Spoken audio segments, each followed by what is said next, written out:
सब बेशा में शराब डालो डालो डाल अरे এইগুলো সব হ্যাঁ না এইগুলো যত মারাতে সব গাড়ি ভেতরে হ্যাঁ বেছে বেছে বেছে বেছে বেছে বেছে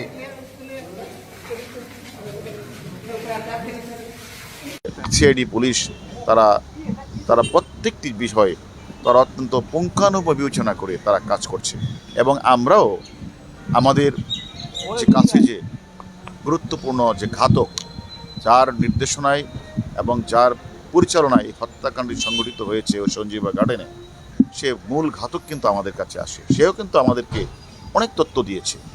পাশাপাশি যে মেয়েটা ছিল সে মেয়েটাও আমাদের কিছু তথ্য দিয়েছে। এই তথ্যগুলি নিয়ে তো আমরা বাংলাদেশ থেকে কলকাতায় এসেছি।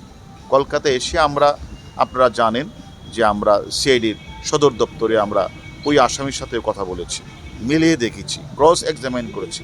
তারপরে ওই আসামিকে আমরা ওই ঘটনাস্থলে নিয়ে গিয়েছি। সেখানে গিয়েও আমরা যে তথ্যগুলি আমরা নিয়ে এসেছিলাম তার সাথে আমরা হুবহু মিল পেয়েছি। কারণ আপনারা জানেন যে মিলটা পেয়েছি এই জন্য যে আমাদের কাছে তো যে সেখানে যে ডিজিটাল এভিডেন্স তো আছে।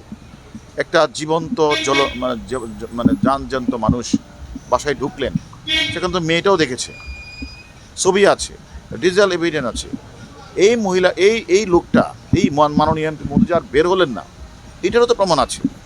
আবার আপনারা দেখেছেন সন্দেহভাজন কিছু ব্যাগ টেগ নিয়েও বের হয়েছে।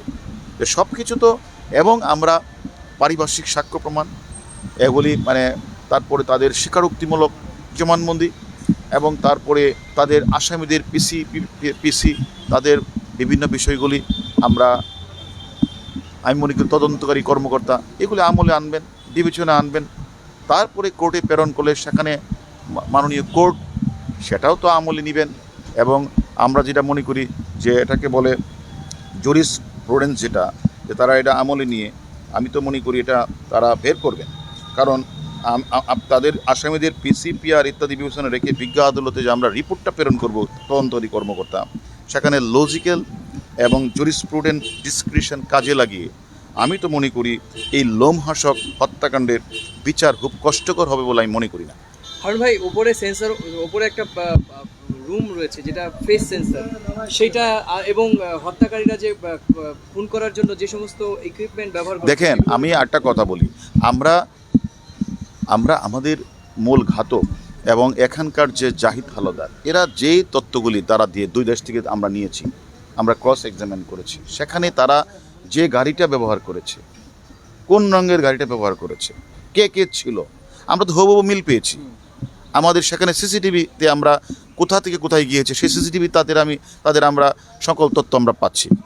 সেখানে তারা ঢুকে কোন রুমে গেলেন সেটা সিসিটিভি আমরা পাচ্ছি, ডিজিটাল এভিডেন্স পাচ্ছি, পারিপার্শ্বিক সাক্ষ্য পাচ্ছি। অতএব আমি মনে করি যে আপনারা যে প্রশ্নটি করছেন বারবার যে না পাওয়া গেলে কি হবে, আমার মনে হয় যে সর্বোপরি আমি মনে করি ভারত বাংলাদেশ উভয় দেশের বিজ্ঞ তদন্তকারী কর্মকর্তারা তারা অবশ্যই পারিপার্শ্বিকতা, ডিজিটাল এভিডেন্স এবং আসামিদের স্বীকারোক্তিমূলক জবানবন্দি, পিসিপিআর ইত্যাদি বিবেচনা রেখে বিজ্ঞ আদালতে যে রিপোর্ট প্রদান করবেন, সেই রিপোর্টের ভিত্তিতে আমি মনে করি বিজ্ঞ আদালত লজিক্যাল এবং জুরিসপ্রুডেন্স ডিসক্রিশন কাজে লাগিয়ে এই লোমহর্ষক হত্যাকাণ্ডের বিচার করা খুব কষ্টকর হবে বলে আমি মনে করি না।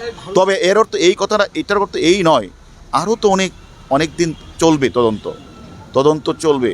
আমাদের এই পুলিশ মানে কলকাতার সিআইডি তারা তো কাজ করছে।